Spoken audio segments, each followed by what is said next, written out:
English में doubt दोस्तों तो ज्वाइन कीजिए मुझे। मेरा नाम है यश। मैं रिपेयर करूंगा आपके इंग्लिश के डाउट्स हिंदी में। तो मेरे चैनल को लाइक कीजिए, सब्सक्राइब कीजिए और शेयर कीजिए। तो स्वागत है आपका मेरे यूट्यूब चैनल इंग्लिश वर्कशॉप में।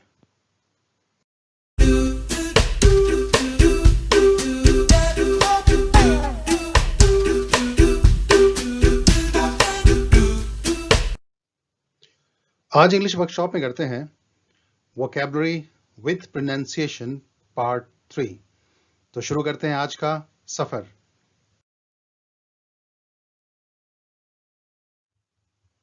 देखिए, रूट शब्द होता है एक थियोस, जिसका अर्थ होता है गॉड, भगवान। तो इस रूट पर बहुत सारे शब्द बने अंग्रेजी में। तो देखते हैं। सबसे पहला थियोलॉजी नाउन है। इसका अर्थ होता है द स्टडी ऑफ गॉड। धर्म शास्त्र कह सकते हैं, ईश्वर शास्त्र कह सकते हैं। तो लॉजी का मतलब होता है स्टडी। तो सेंटेंस देखिए, she has got a degree in theology. आगे बढ़ते हैं। थियोलॉजियन, थियोलॉजियन नाउन है, one who is scholarly in theology. धर्म शास्त्री कहेंगे इसे। तो Swami Vivekananda was a great theologian.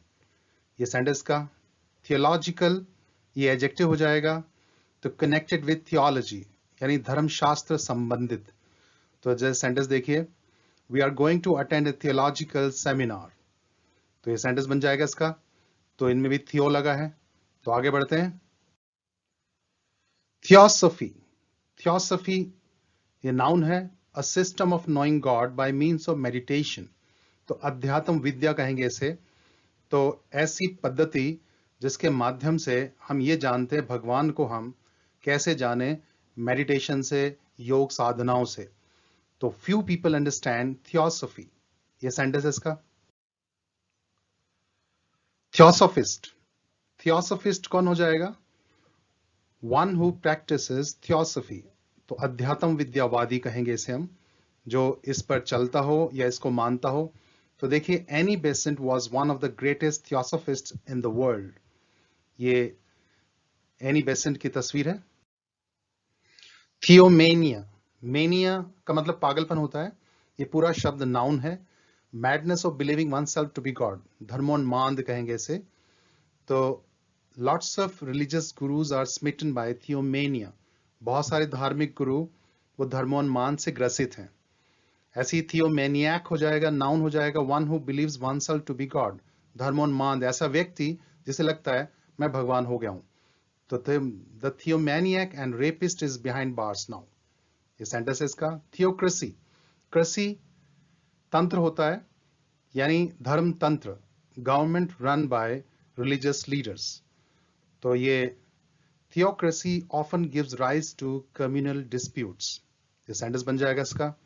थियोक्रेट, theocrat कौन हो जाएगा? One of the religious leaders in a theocracy. तो धर्म तंत्र नेता कह सकते हैं इसे हम। Most of theocrats are traditional and against modernity. ये सेंटेंस का। तो आगे बढ़ते हैं। थियोसेंट्रिक, थियोसेंट्रिक सेंटर होता है केंद्र। तो assuming God to be center of everything, तो ईश केंद्रित कह सकते हैं इसे। ऐसी सोच, ऐसी philosophy. The age-old theism has made India a theocentric culture. तो लंबे समय चलते आया जो हमारा आस्तिकतावाद है, उसने इंडियन कल्चर को पूरा थियोसेंट्रिक कल्चर, ईश केंद्रित बना दिया है। कहने का ये मतलब इसका। Theolatry, worship of a god, ईश पूजा कह सकते हैं इसे हम। तो some people don't eat anything until theolatry. ये सेंटेंस का। थियोडी, थियोडी का मतलब a hymn in praise of God. इसको भजन कह सकते हैं। तो भगवान की प्रशंसा में जो हम गीत गाते हैं उसे हम थियोडी कह सकते हैं। The evening sermon was concluded with a theody. आगे बढ़ते हैं। थीस्ट, जानते हो सभी, पढ़ा होगा आपने। Noun, one who believes in the existence of God. आस्तिक, आस्तिक व्यक्ति को कहते हैं हम। तो there is no dearth of theist in the world. कोई कमी नहीं है आस्तिकों की दुनिया में। दूसरा थीज्म, ये भी नाउन है। तो ये वाद हो जाएगा। Belief in the existence of God, आस्तिकतावाद ये कह सकते हैं हम इसे। theism brings about superstitions, ये सेंटेंस है. Atheist नाउन है, one who does not believe that God exists, नास्तिक कहेंगे इसे हम, ऐसा व्यक्ति जो भगवान को नहीं मानता है. An atheist never follows rituals, तो जो नास्तिक होता है वो कभी धर्म अनुष्ठान यानी विधि विधान से पूजा पाठ फॉलो नहीं करता है. तो एथिज्म नाउन है ये, believe that God does not exist, तो नास्तिकतावाद हो जाएगा. तो atheism leads to a scientific approach. Atheistic adjective है, तो connected with the belief that God does not exist. Sentence देखिए, Lord Buddha had an atheistic point of view. Monotheist, monotheist mono एक होता है सिंगुलर, तो one who believes there is only one God, ऐसा व्यक्ति जो एक ईश्वर में विश्वास करता है. Satya Sai Babu was a monotheist. Sentence हो जाएगा मोनोथिज्म, तो मोनोथिज्म नाउन है, belief there is only one god, तो एक ईश्वरवाद कह सकते हैं इसे हम. जैसे Guru Nanak preached about monotheism.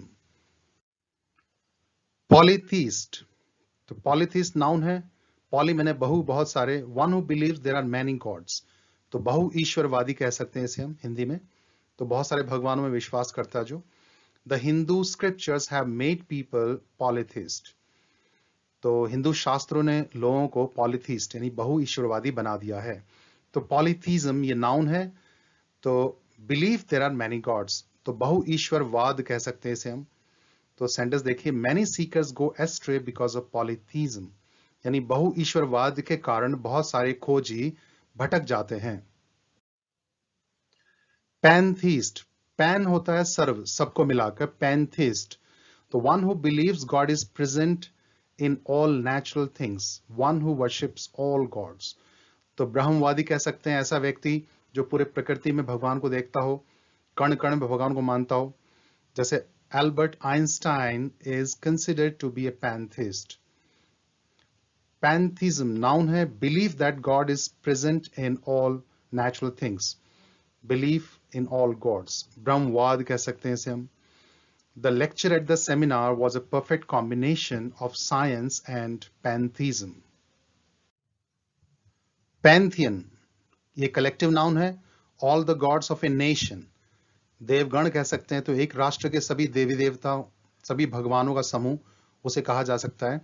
There are lot of temples of the Hindu pantheon in India, Bharat में बहुत सारे मंदिर हैं यानी देवी देवताओं के, ये कहा जा सकता है. तो देखा थियोस पर हमने कितने शब्द जाने, जिसमें एक कॉमन वर्ड था थियो, भगवान. सब्सक्राइब करने के लिए बेल आइकॉन जरूर दबाएं, और आपके पास कोई क्वेश्चन या सजेशन हो इस टॉपिक से रिलेटेड तो आप कमेंट सेक्शन में लिख सकते हैं, मैं उनके जवाब दूंगा. और इस वीडियो की डिस्क्रिप्शन में मैं बाकी वीडियोस की लिंक्स डाल रहा हूं, जिन्होंने नहीं देखे वो देख सकते हैं. बाकी नए टॉपिक के साथ नई क्लास में फिर हाजिर होंगे, तब तक के लिए हैव ए नाइस टाइम.